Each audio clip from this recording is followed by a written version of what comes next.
Good morning. Welcome to our live talk program. This is Lloyd Grubb here, your host on Revive Reform Radio, doing our live talk program covering current events on this year, Thursday, Rise and Shine, and give God the glory. And today we're looking at a topic: Who is for me? Who is looking out for my good? This is our topic for today. Welcome again. Let us pray. Our Father, who art in heaven, I thank you, dear Lord, for your word. And this day I pray, the Lord, that you may bless us as we start together, and may your grace be upon us for Christ's sake. Amen. So I'm looking at this topic, which is who is for me, who is looking out for my good. And I'm continuing my theme, which is be aware of the race, understand the race, but we are in a different, larger race. Understand the real race and strive to be successful at this race. And conversion gives us an edge in both races. So whatever race that we're looking at, we have to be aware of the race that humanity run. As I say, when we are birthed into a race, and we have no choice over the race. It's just that's how life is construct. They tell us that we belong to a race, and we in a race, and we are racing against other people. But when we come to the Bible teaches us that that's not the reality. That we are in the race of our salvation, and there's ultimately an enemy, the enemy, and that the real race is for salvation, and we need to take others along with us and cooperate with others and work with others. And, that's just like life. You go to work, you're supposed to work together, and then you share the same purse. So that's the structure of life. So we go at life in a different way. We're not in a race with nobody. We're not trying to overcome or win against anybody. We're just trying to be a blessing to everybody. And so we in that race. But over the years, what I've realized is this statement or question, and I put it as a question, and answering the question that I pose here, and I'm going to be talking about for the next hour with you, or next 50-something minutes, is answering this question has gained me immense blessing and affected me and still affected me in every area of my life, still to this day. So the answer to this question here about the race and what race we're in has been a blessing to me personally. And I want to share this blessing with you because this blessing is so important, right? So this is what I want to share with you here as I look at this. So notice here in Ephesians chapter 6. So again, the premise is, who is for me? That's a very important question for you to ask. Who is for me? Because when we're in a race, the race that we in for life and for eternity is different from, say, the race that you're in when you play a ball game and stuff like that. People often are the best at certain games. They fail at life. And there's people I know that they even in church or whatever, and they still seem to be failing at life. But one of the big themes I notice running through people's life is that they cannot seem to figure out who is for them and who is looking out for their good. And part of it also is tied to this question or this issue of what race we're in. So say, for instance, you're on a team. It's easy to know who is on your side, right? And who is for you. Is supposed to be for you, unless they're on a take. Because everybody has the same jersey, and the side that is the opposing side, they're the other side. So races are easy, and the concept of race is easy. But race and life is two different things. And you see how important this is. Now, I could tell you a lot of things in this life, but there's certain things that I preach and it's very good information. And there's other things I preach is immense information. So this has given me immense blessing. So that in life doesn't work like sport activity. Because in sport activity, this is team A and this is team B. And you say, how you know who is on team A or team B? By the jersey. Whoever wearing the jersey is team A, or they announce it. The person over the left corner is opponent number whatever, and person over the right corner is opponent number 2. And you say, okay, so I this is easy. But in life, human beings don't wear jersey. And in this life, because there's a Satan, it can be very tricky. And so this is where this question now, this issue for me, who is on my side, becomes immense. Because how do you know? Because normally you would assume that the person is wearing my jersey, because somebody said, Lord, you wear a jersey. What are you talking about? And I'm like, yeah, kind of, because I'm born into a race. But the person who's on my side and is looking out for my best interest, where's my jersey? But that's not how life goes. So you're gonna see how important this is. And as I say, there's so many people today that will literally be depressed, commit suicide, just have a miserable life, locked in prison, all kind of stuff. And this very important point they can't figure out: who is for them and who is looking out for their good. Very difficult. This is a very difficult topic because you're supposed to be able to know, but you don't. So let's go now. So immense blessing. We go now to our first three texts that I've been using, and I go to the next two later on. That is the key to me to understand who is on my side, who's looking out for my best interest. Notice in Ephesians chapter 6, Ephesians 6 and verse 11. And it says, put on the whole armor of God, that you may be able to stand against the wiles of the devil.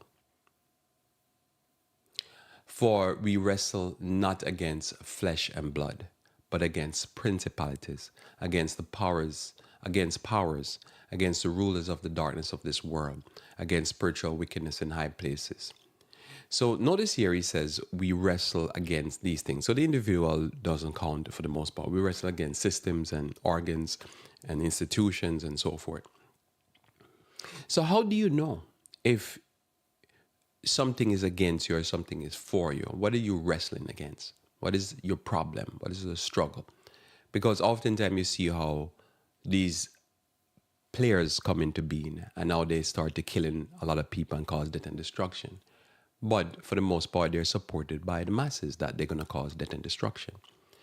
And so over the years, I've observed this and observed how easily people can be duped, people can be fooled, and how people fall for tricksters. Because if he's saying we wrestle against these things, but yet, how can we wrestle against these things when, he says we wrestle against these things, but how can we wrestle against these things? Sorry, there. How can we wrestle against these things if these things are most people think that this is good? So let's go back over this again. For we wrestle not against flesh and blood, but against principalities. Well, there's principalities. Most people like, oh yeah, they're for my good. That because the majority of people in the world is deceived and going to hell, so to speak. And against powers. So this is difficult because normally you think the powers are supposed to be there to bless us, right? And against rulers of the darkness of this world and against spiritual wickedness in high places. Notice what's at the top. Those are in leadership. And those are the people who are destroying the people, but the people who say, oh, that's for them. And so now, how does this work with you, if I can get my thoughts here together? So let me just say it this way. Say you deal with a person, you're a friend to the person. And you're a friend to somebody, but the person will choose you. They have to make a choice. They have to make a choice between you and principality. Normally, where does most people land? Normally land with principalities, powers, rulers of the darkness of this world. And that's where the problem is. Over the years, I've seen it. A person will choose the system, like the story with Judas and Christ. Who did Christ choose? Judas chose. Judas chose the system, the leaders of the spiritual darkness, because they're the true Jew. They're sitting in Moses' seat. And that's where it becomes difficult because it's supposed to be simple, right? You're supposed to you're supposed to choose the system over the person that's blessing you, because that's how it goes. But really, in the real struggle that we have, the real race is that you're supposed to choose Jesus. But it's always more difficult because in your mind, most people's mind, the system is supposed to bless me, right? Because they're the power, they're the system. I'll keep going. I don't want to spend too much on that. 1 Peter chapter 5, verse 8 says, be sober, be vigilant, because your adversary, the devil, as a roaring lion, walking about, seeking whom he may devour. So you see people being devoured all the time. But as I say to you, if you see a guy in a white coat, and they showed so much evidence now that most of the opioid epidemic that we see, all the people on the streets, a lot of people on the streets, they're there because somebody write them a prescription. So you can see where the problem is, because you see somebody in a white coat, obviously he's there for your best interest. He can't be the one that you could point to as one of the major cause of the current drug epidemic. Because in your mind, it's supposed to be a gangster from Venezuela or a gangster from El Salvador or a gangster from Mexico. It can't be that person because, you see, that would be, don't make no sense. You see, that's bending reality. That's mind-bending reality because it cannot be. And that's where the problem comes in. When you're in this game and the game is being played, it's not simple because Satan is a deceiver and those who are working with him are in a deception. You're supposed to be able to look and you're supposed to say, oh, this is the good guy. And oftentimes the good guy works out to be the bad guy. So then the question is, how do you know? Hebrews chapter 12, and I'll just simply go with verse 2, verse 3. I read this early in the week, so for this point, I just want to go to where I'm going to real quickly. So notice here, for consider him that endures such contradiction of sinners against himself, lest ye be wearied and faint in your mind. So sinners are contradictory. People will, as they will say, vote against their best interests. People will support what is not blessing them. And they will throw you to the curb because they think you're not. And this was the story I say as Jesus.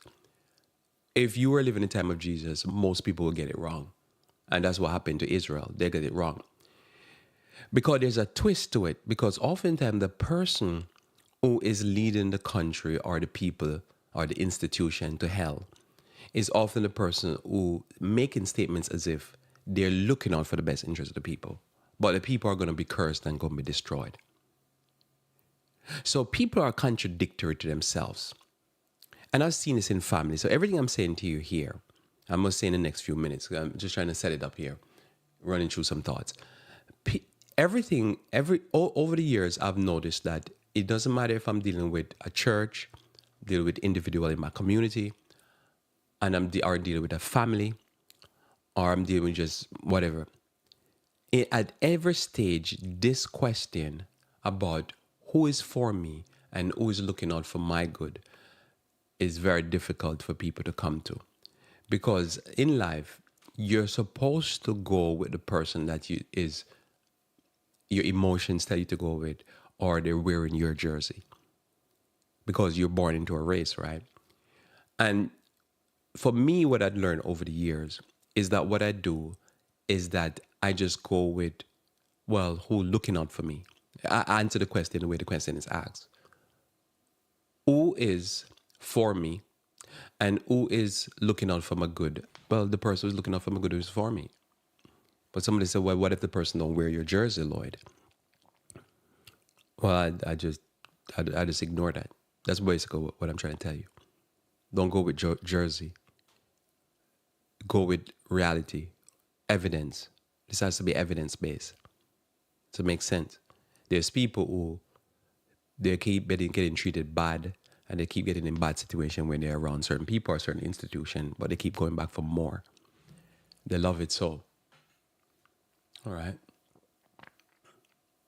Matthew chapter 7, verse 15 through 20. So here Christ now gives us something that seems to contradict himself and contradict most of mainline Christianity. So normally people say you shouldn't judge. So I'll answer that first. So when Christ says that you shouldn't judge, what Christ is saying, in my understanding, is that you don't make decisions based upon lack of evidence. You don't do circumstantial evidence. You know how many people have been put in prison and murdered because circumstantial evidence. You go by evidence. If the evidence points in a certain way and it's overwhelming evidence, you go by it. It's not hypothetical. It's not a concept that somebody put out. Like they say, conspiracy theory. A theory is a theory. A conspiracy that's been proven is a conspiracy. So over the years, I've just learned, if you can show me enough evidence and evidence is clear, then it's not a conspiracy theory. It's just a conspiracy that's been proven. And that's where a lot of people don't get it. So if they say, these people do this, and you show me the evidence is very clear, then it's a fact. is a conspiracy that has been proven, but before it was a theory, and the theory became a fact. So when we're dealing with life, Christ says, do not judge. What that means to me, and what is, I think, over the years have confused people, is that they believe that what that means is that you do not base decisions upon evidence. But Christ is not saying that. What Christ is saying is you base on evidence. So if I ask a question to you, which is what I'm here for, who is for you? That answer cannot be based upon who you think is for you per se, or who you want to be for you. That answer is based upon who shows evidence that they're for you. Also, if I say who is for your good, who is looking out for your good, that answer can't be based upon your emotion or who you want to look out for your good, or who telling you they will look out for your good, but there's no evidence that they even can deliver. You have to base that upon who has done that, who has showed that. So that's very important. Until that, all of everything that people are doing is not going to work. Matthew chapter 7, verse 15 through 20. It says, beware of false prophets, which come to you in sheep's clothing, but inwardly are ravening wolves. So there again, that could be difficult to deal with, because how am I going to know what's going on in somebody inwardly? But it said they're false prophets, they prophesy in false. So a prophet is somebody that make statements about the future. And how you know the person is false? The only way to know a person is false is by their track record. So if a person is a false prophet, then inwardly they're ravening wolves, because they're lying. They make a call and it doesn't work. It's just a lie. So I'll give you an example. Why this is difficult? Because oftentimes people can feign that they are for you. All right. So people can feign. So I'm going through the sermon because I'm hoping you have dealt with this question in your mind, in your family, in your church, in your community. People can make it seem like they're for you. Now, how people make it seem like they're for you is that what a person will do is that they'll be against somebody, and the people who they're against, it will make it seem like the people who they're for them. So in other words, the question is not who is for me or who's looking out for my best interests because they're against somebody, you know. So normally they say, the enemy of my enemy is my friend. That's one way you could say it. But the enemy of my enemy is not my friend, all right? The enemy of my enemy could be my friend, but the enemy of my enemy could be my enemy. But in this life, a person thinks, as long as you're against somebody, they must be for me, especially if the person wear my jersey. This is how a false prophet works. Because remember, a false prophet always preach smooth things. You remember the story in history, talk about current events. You remember the story in history where in Germany, in Europe, there was this guy that they call, he has a mustache. And what did he? Came to power. And how he came to power, and he was preaching that he's against a certain group of people who has their problems. Every group have their problems. And he started work to destroy that group of people, which was the Jew, and the Germans were destroying the Jew. And you would say, well, if he's destroying the Jew, who always seem to rise to power and take over the economics of the world, then must be, if he's destroying them, he must be for me. But you know the way the story ended in a bloodbath, and how many millions, tens of millions of people die. But one could assume that, say, if somebody is against my enemies, so if somebody's against me and somebody say I'm against that person, does that mean that person is my friend? And see, that's part of how a false prophet works. You know, sometimes somebody say, this preacher used to say, I can't remember which one it is, but he used to say, it's not so much that you're who you're against, but who you're for. Because in team, we kind of believe that the person who is against the opposing team must be for me. That's how you do teams. So sports mess up our minds, I think. Because what it is that, say, if you go into an arena and you have a jersey on, that means we're both cheering for the same team. So that means this person who's cheering for the same team is my friend. But that's not how it works. So whoever is against somebody doesn't mean they're for me. So I just want to lay that out there. Next, it says here, ye shall know them by their fruits.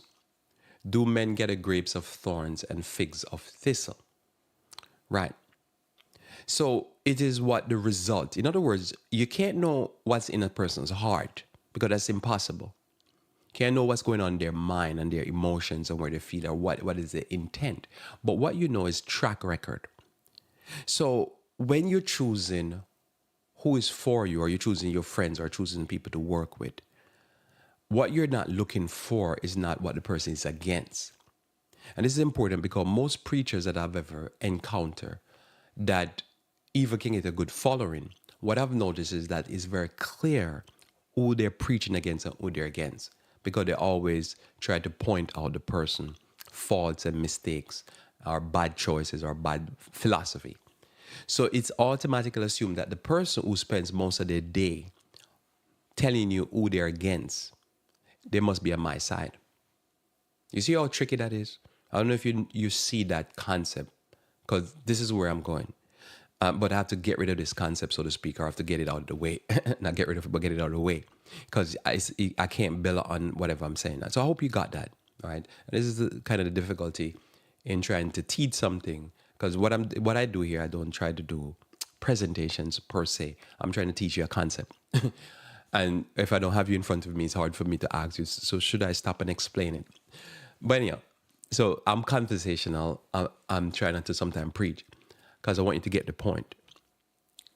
Because there's a lot of things I can say to you. This is probably one of the biggest things I can tell you. I can tell you about the Sabbath, but listen, for life, I don't know if there's any more important thing I can tell you. Because I see people all the time. Just think about it. There's many people today, as I say, will commit suicide because they don't understand this concept. So again, not so much who you're against, but what's your track record. In other words, who are you for? Because a person could be a friend of an enemy of my enemy, but they're not for me. But I could assume that because they hate, that means they're for me. You get that? Okay. Because I hope you're screaming. If you listen to me now, you're screaming and saying amen. Because that was important. I don't know how to explain it. I'm going to go it again. A person that hates somebody that is my enemy. I'm not the person's enemy. I'm not choosing to be in bad situation with them. Say somebody don't like me. The person that don't like the person that don't like me, that doesn't mean they're my friend. Does that make sense? And the person that wears my jersey, that doesn't mean they're my friend. Or they're looking out for my best interest. And over the years, I've seen a lot of people say, in my line of work, I deal with people where they tell me their personal situation. And so much personal situation, people tell me. What I realize, a lot of the mess going on in life, but it takes me years for me to, figure out that the obvious they don't know. So I'm trying to teach you the obvious. I'm going to tell you, this is very important. Your friends are not those that wear your jersey, whatever that jersey is. And your friends are not those that hate your enemy. Every one of us will have enemies, not because we hate people, but because people will hate us. And that's the reality. Remember, the Pharisees and the Sadducees, liberals and the conservatives, came together to kill Christ. But it doesn't mean that they're friends with each other. They hated each other. Right? They don't like each other. But they could gang up together to kill Christ. But it doesn't mean the two of them are friends. It just means that they have a common enemy. But at the end of the day, they're still friends. So I've noticed people that they think because somebody is against what they're against, that means that they're friends. It doesn't mean that they're friends. So this is how you know. You need to know who is for you based upon track record. Just simply answer the question, who is for you? Well, the answer is who is for you. I didn't notice, I didn't ask. I'm not making a statement as is who is against what you're against or who is for what you're for. Because somebody could like what I like. I like plants, I like gardens.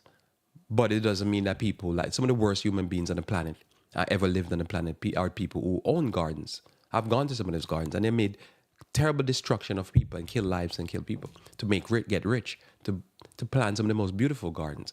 But because I love gardens doesn't mean that the people who curate gardens and build these gardens are for me, right? Because in order sometime for them to build these gardens, they had to enslave and destroy my foreparents. But somebody say, but they're for what you're for. No, I didn't say that they're for gardens. I say, are they for me? It's a different story. And who is looking out for my good is the answer is who is looking out for my good. My good. I'm not talking about who's looking out for my neighbor good or whatever. Who's looking out for my good.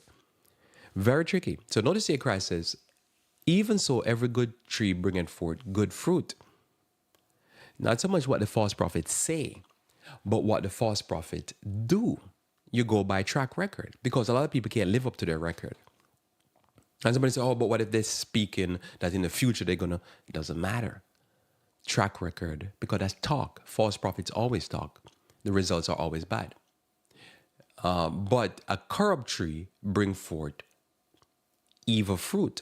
So there's people say, oh no, Lloyd, because the false prophet will say all these great things. That's what they do. Think about it. Some of the most silver-tongued people that you ever met in this world are either motivational speakers or preachers. There's no results. It's just death and destruction follows them. But they talk so good. They sound so great. You see, that's emotions. That's not being objective and dealing with the subject matter. Again, notice here, every tree that bringeth not forth good fruit is hewn down and cast into the fire. So, fire for them. So when you see certain results, don't be shocked. As I said, don't clutch your pearls, right? Right, because why? Because you simply have to know that there's going to be the results. You see, these are results based. It's not my opinion or your opinion. It's emotion. We take emotions out of it. So somebody say, okay, Lloyd, I belong to family. According to my last name, these are my family. And that's the jersey I wear. You see, we wear different jerseys. Everybody wear a jersey. We wear a jersey on our skin. We wear a jersey on our names. We wear a jersey up on this place that we were born. You know, all these jerseys. So that's how I know who is for me. And my answer to you is no. That's not how you know who's for you. No. Very clear no. 100% no. You don't know who is for you based upon jersey. Because we wear multiple jersey. Not everybody that is your family is for you. Remember Christ says, a man's enemy is of his household, his worst enemies. Today, tomorrow, every day, there's going to be mass murders. Most of them are domestic related. And most of the time, there was evidence that the person is not for the person. Person probably was for them in one time, but they didn't. They changed. People change. People grow and people grow down. I don't know how to say it. They devolve. They don't evolve. It's devolution going on. So how do you know somebody's for you? Oh, don't go by jersey. Go by not what they say, because false prophet talk, silver-tongued. You go by evidence-based. You don't go by emotions. But most human beings have never heard or thought about this concept. Or they've thought about it, but they can't figure it out. So I'm telling you today, I'm using two main texts here to give you the answer to the question. Who is for you and who is looking out for your good is a person who show evidence, not the person who talk. You don't go by talk. Like you hear, I talk a lot and I talk about these principles, all right? I am not the person who is for you and mean you good per se, based upon just my talk. I'm talking about it when I'm in an interpersonal relationship. It's going to be the person that is looking out for your good. Now, somebody said, Lloyd, but the man with mustache, which they call him Adolf Hitler, looked out for the German people good. Look at the current events now with Benjamin Netanyahu, the leader of Israel. One would say because he's so aggressive and so destructive of the enemy of Israel, which it is the jersey, Palestinian jersey. So there's Israel jersey, Palestinian jersey. That you would think that the direction he took the country in is for the Jews. And if I went there and said, no, the Jesus says, who you guys reject, that blessed are the peacemakers, blessed are those who mourn, blessed are those who are humble. Blessed are those who are meek. They would, I say, attack him. He's not my friend. He's not for us. He's for the Palestinian. See, that's how they talk. And if you say, no, no, no, no, we can't keep doing life by only war. We have to have diplomacy. We have to have kindness. We have to have charity. They'll be like, definitely attack him. You see? Because in their mind, Team Israel is those who are against Team Palestine. So they have to be the enemy. So if you were in America, you would be Team Communist and Team Capitalist.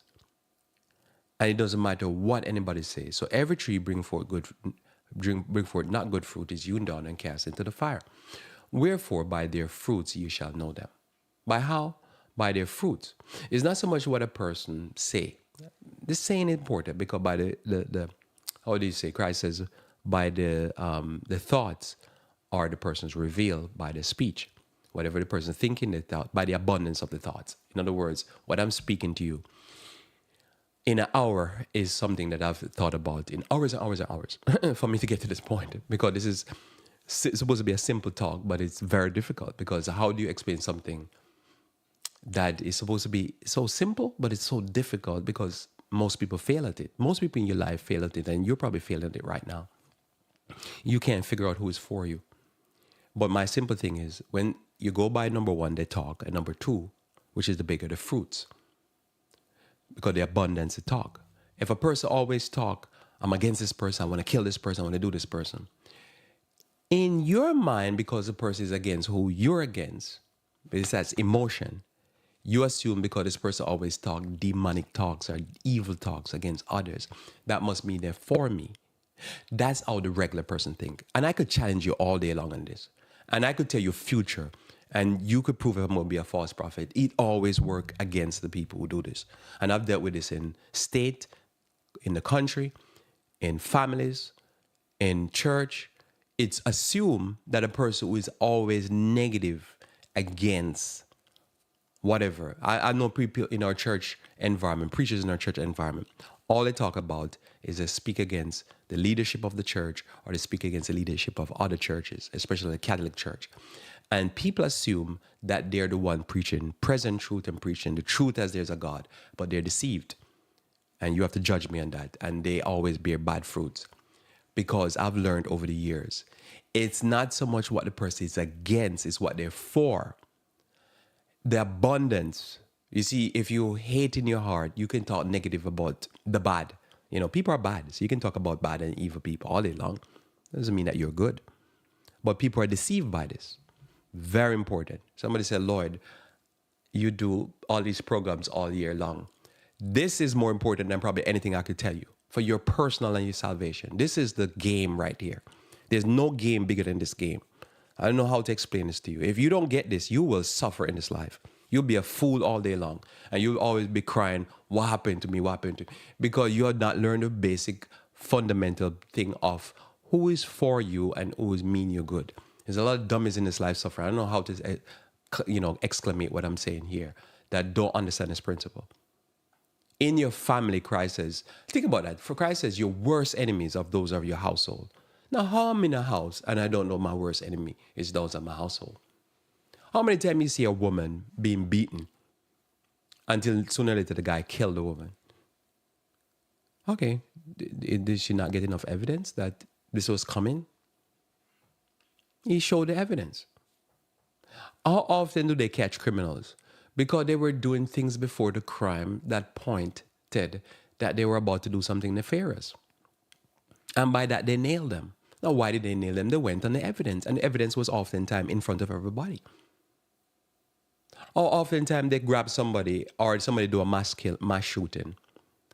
I was going to say masculine, mass shooting, and they go online and they start to check out, and as they check out, they realize, oh, the person's making statements online.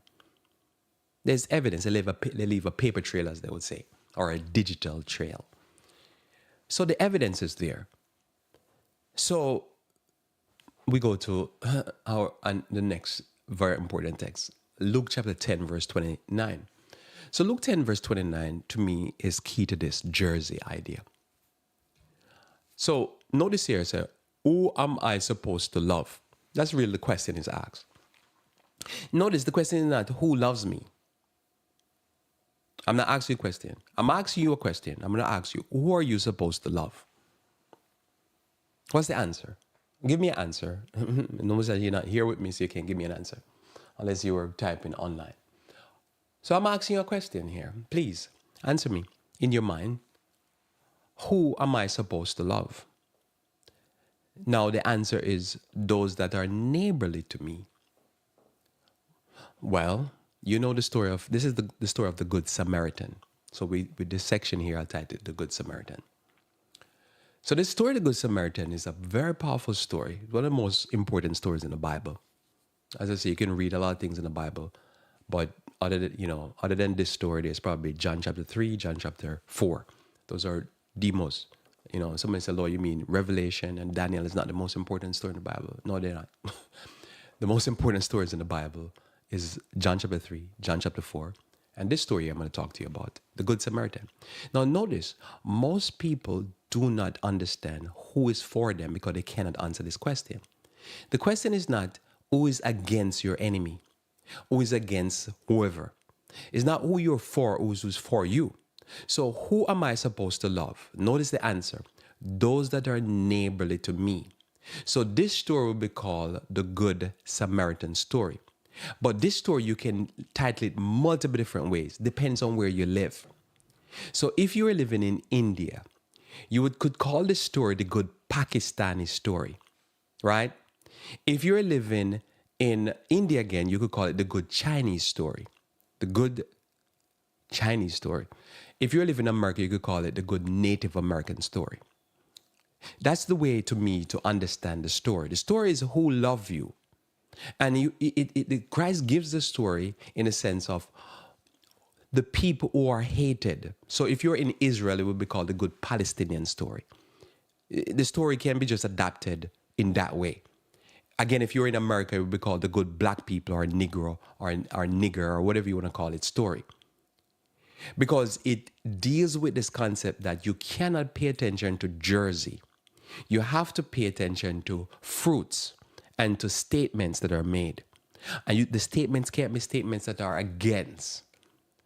Because then in this life, you'll never know who is for you and who means you good. So notice the answer is those that are neighborly to me. Well, that's somebody said, this story is not that important, Lord. There's bigger things in the Bible. No, they're not. I'm going to tell you why this story is important. Because who normally is supposed to be for you is who wear your same jersey. So Christ gives the story the most difficult twist. And you could say, oh no, this story, I can easily understand this story. No, you can't, because most people can't. I've been living for all these years now. I rarely can see somebody that can get the story. Why?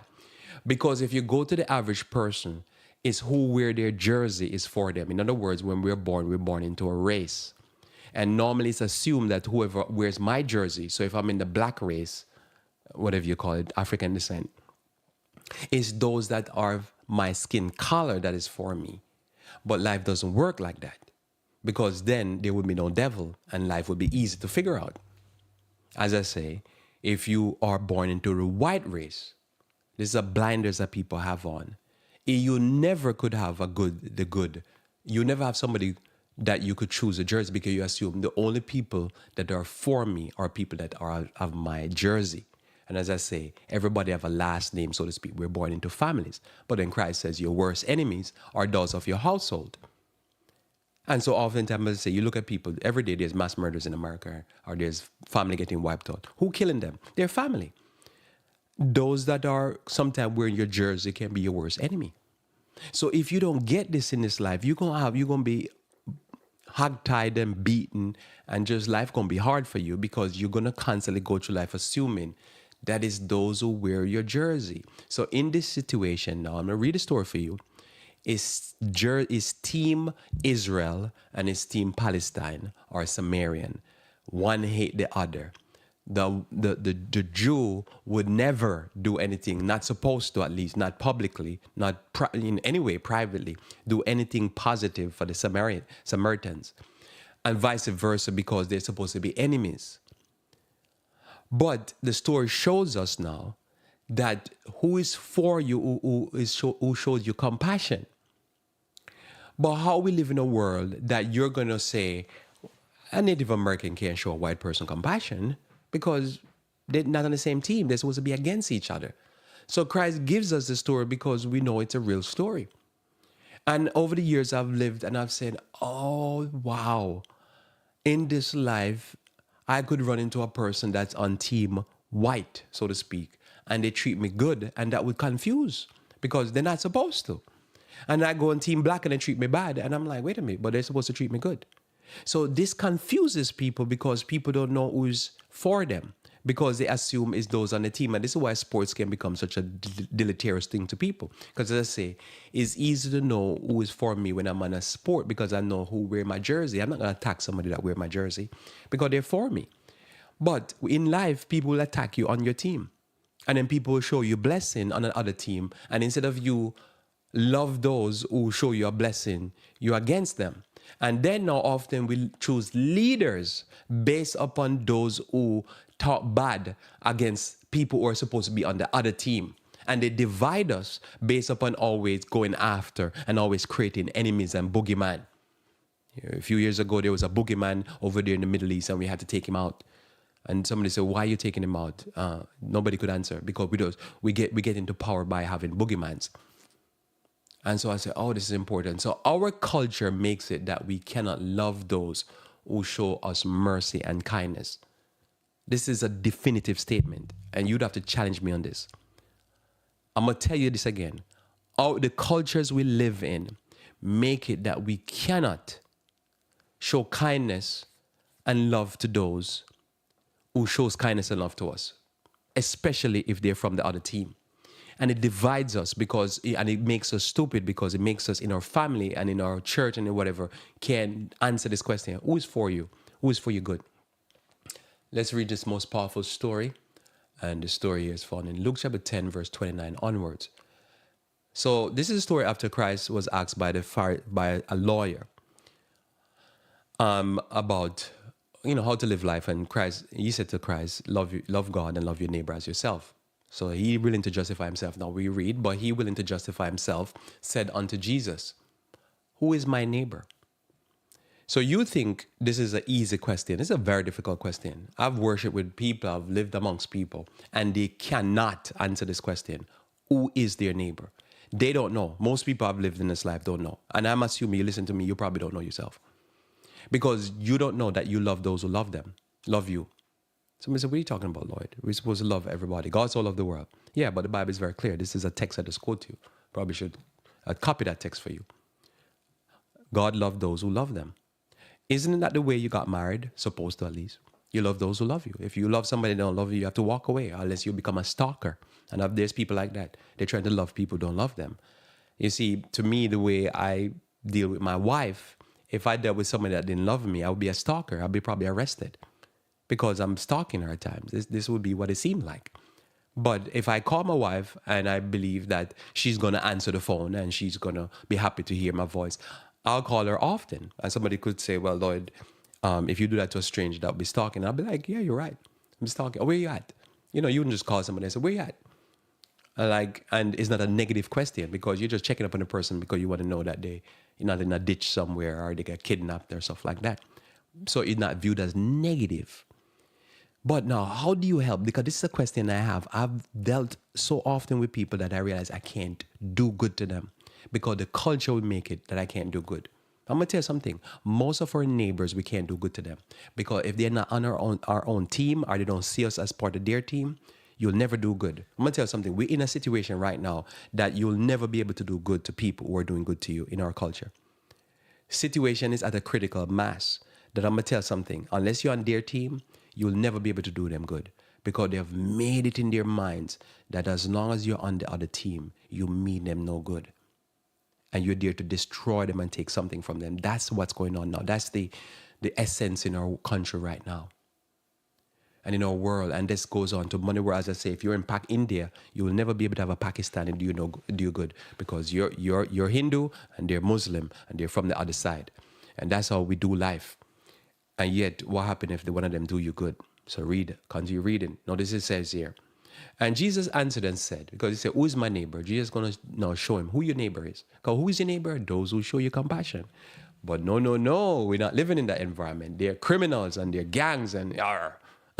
So Jesus answered and said, a certain man went down from Jerusalem to Jericho and fell among thieves, which stripped him of his raiment and wounded him and departed and leave him half dead. Let me ask you this.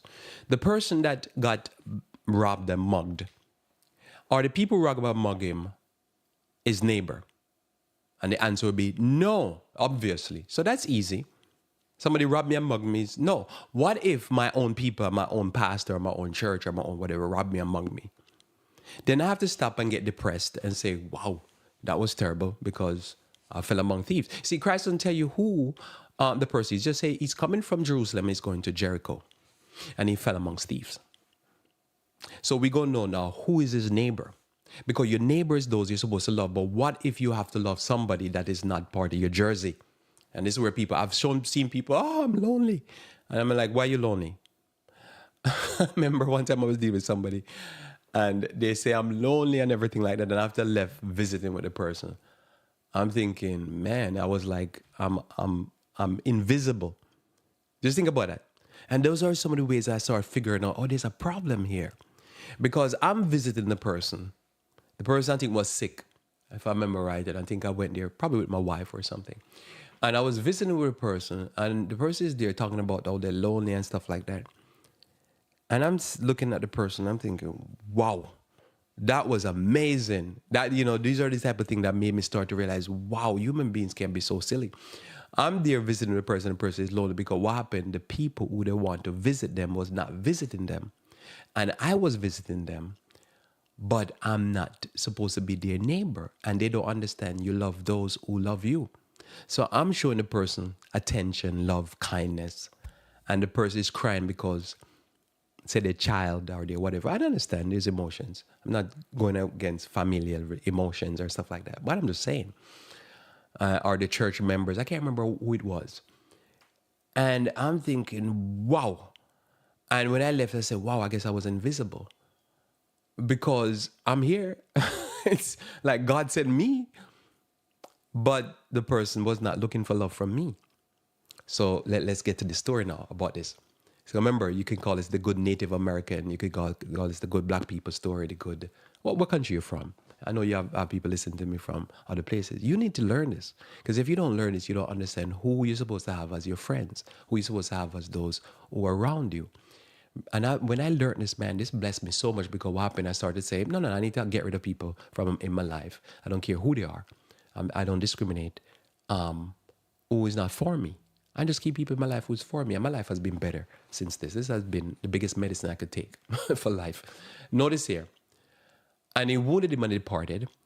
And verse 31 says, and by chance, there came down a certain priest that way. And when he saw him, he passed by on the other side. Let me ask you this. Obviously, the priest is Jewish. And I know people like this. They want a pastor that's going to pass them by the other side. This is amazing. Okay, is this person for him? But this person is on Team Jew. Obviously, this person is on Team Jew. So you think, boom, I got it, Lloyd. My priest, what? Priest? Hey, priest, where you going? And the priest says, oh gosh, this one look bad. And just keep going. Right? How is this so much in society? The people you think is for you is not for you. Notice again. And likewise, a Levi. Oh, this is the Levi. He's from this line of Aaron. This is the real priest now. What a clown show. Notice here, and likewise, a Levi, when he was at the place, came and looked, because he's more noble. At least he looked, he doesn't smell from afar off. He came and looked on him and passed by on the other side. He's like, whoa, this one look bad. And just keep rolling. But this is the ta-da-da-da-da, this is where you have the drum roll. But a certain Samaritan, as he journeyed, came where he was. And when he saw him, he had compassion on him. Ha! I'll say it twice. He had compassion on him. So that's the answer to your question. That's the answer to the question I'm posing to you. It's not those who are on your team. It's not those who are against your enemy. Because you would say the biggest friend, as an example, just being current events here, the biggest friend of Israel is America. But is America for Jews? Like, again, since I've been in America, let's just talk clear here now. Since I've been in America, who'd always talk bad about Jewish people? Isn't it Americans? Who tried to kill Jewish people and wipe them out? The most recent wipeout. Isn't it Western Europe and primarily Germans? Who also hate the Palestinians and hate the Muslims and hate the Arabs? Isn't it Western Europe and America? Because they have a beef that's been going on from the 600 AD. If you know prophecy and history, you know what I'm talking about. Can't get into all of that. So, who has been constantly sending and trying to attack and destroy Middle East and always have problems here? And it just happened. Of all the places in the world, the place that we know as the then world, back in the time of Noah and all that, is a place that have all these oils, most of the oil deposit. Well, so because somebody is my enemy, and also because somebody is their enemy, does that mean they're my friend? Because a friend of yours, think about how many people have killed others on the encouragement of a friend, quote unquote friend, and now he's in prison because of a friend. A friend say, yeah, attack that person. And both people don't like them, but is that your friend? All right, this is the difficulty in understanding what I'm talking about. There's more nuances, but we only have a few more minutes. But one of the big nuances you have to understand, the person who hates the Samaritan and the other group of people who hate the Samaritan doesn't mean the two people are together or they're friends. Because I could just use you to go after my enemy because I know it's your enemy. Does that make sense? I could keep pushing fuel to the fire because your enemy is my enemy. But is that doing good for you? No, that's on the international level. On the local level, right?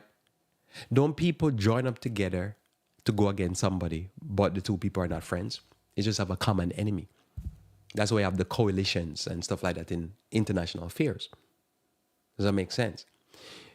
Because somebody is on team doesn't mean say it's good, right? Because you could have team capitalists, and that don't work. You could have team communists. You have a country is a communist country and they hate this country. Yeah, but doesn't mean say it's good for the country and good for each other. Do they work together? Are they really friends? You see, friends doesn't mean that say we have a common enemy. Friends mean a person is my friend. So here now, Samaritan story. Notice he says here, but a certain Samaritan as he journeyed came where he was, and when he saw him, had compassion on him. Now somebody could say, Lloyd, how could Christ say that? Because that's just emotion, and I can't see if somebody have compassion on me, right?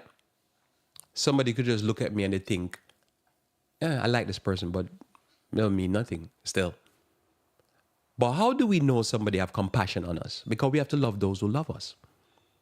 You can't love those who hate you, and you can't just love those who hate your enemy, because it doesn't mean they love you. Notice here how we know, because by their fruits you shall know.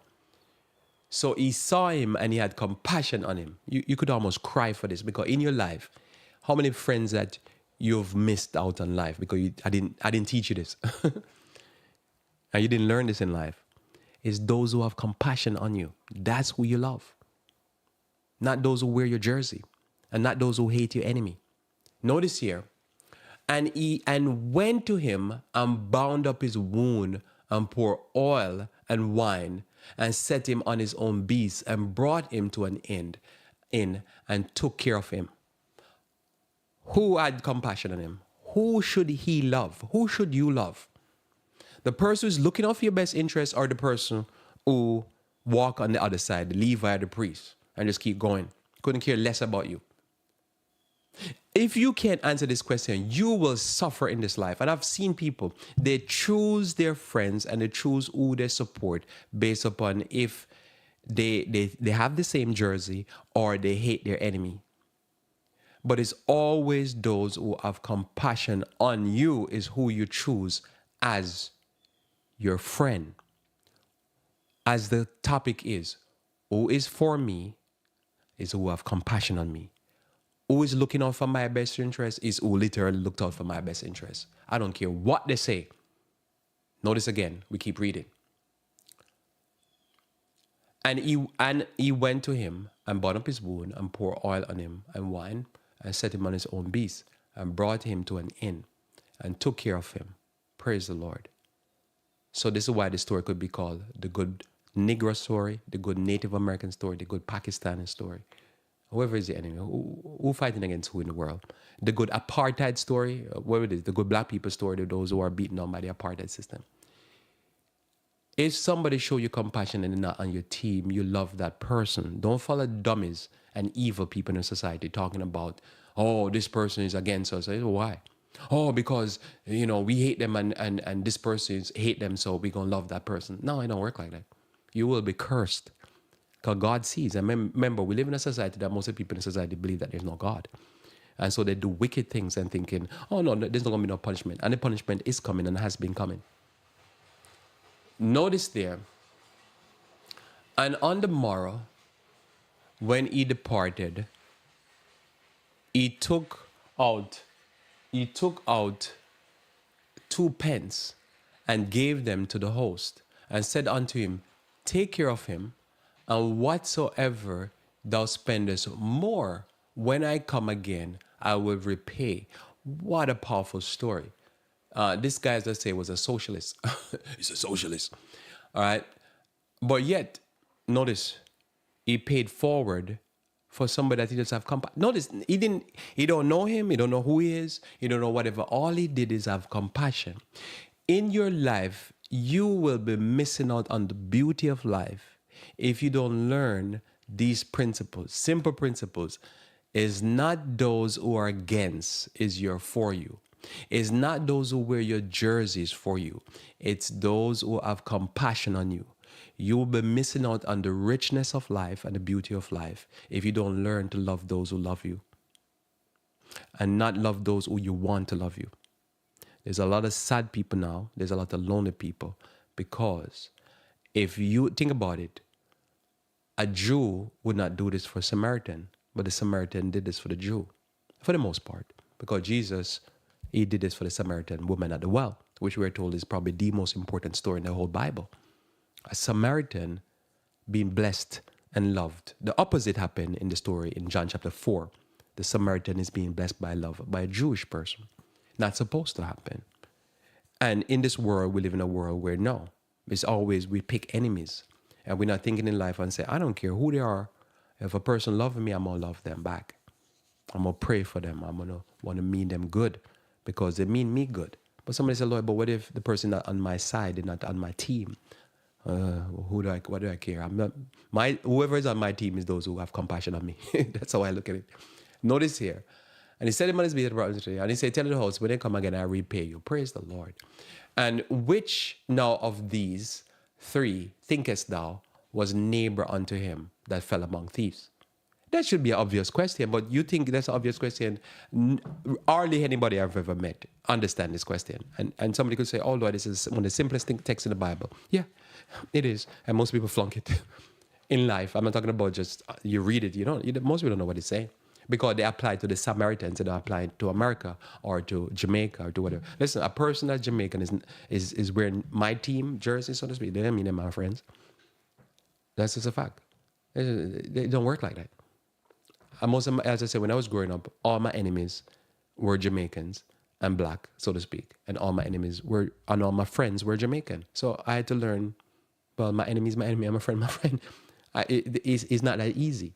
Because people who are dislike you can be on your same team, and people like you can be on your same team. You have to choose based upon likes and dislikes. But people are sad because they don't understand this. And he said, he that showed mercy. Is that the answer you will give? He that showed mercy? Then said Jesus unto him, go and do likewise. Go and do likewise. I'm saying to you here, go and do likewise. So we find that people, the next text I want to read, but I'm almost at the time. The people who can't answer this, they have bad experiences in life. Because it's just, notice he didn't ask the question, who loved who per se, or who supposed to love who. It's just who, listen, you know the story, is who show compassion. And he couldn't even say a Samaritan because to this day, that's how Jews hate. And then different people hate, so they just wallow in their hate. But how you do life, you simply go at life this way. who have compassion. I could tell you a lot of things, but this is very important. I could tell you a lot of people are failing this life and they're easily hoodwinked and bamboozled because I can come to you and say, every single person that comes across the border, they're here to attack us. They're here to take over our country. And oh, really? And you'd be like, but where's the evidence? You see, but people don't deal like that. People deal in fear. People deal in hate. And because their other side is easy to hate.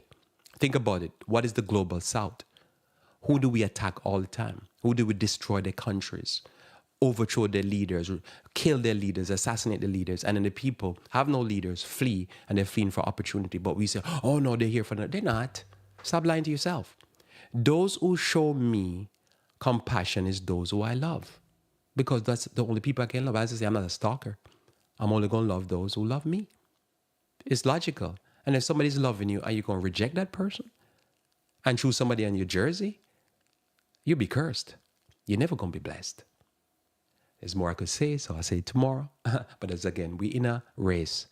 But we have to put aside sometimes the jersey and the race, and we get into the real race of salvation. And one of the ways to succeed at this race of salvation is simply to choose those who have compassion on you.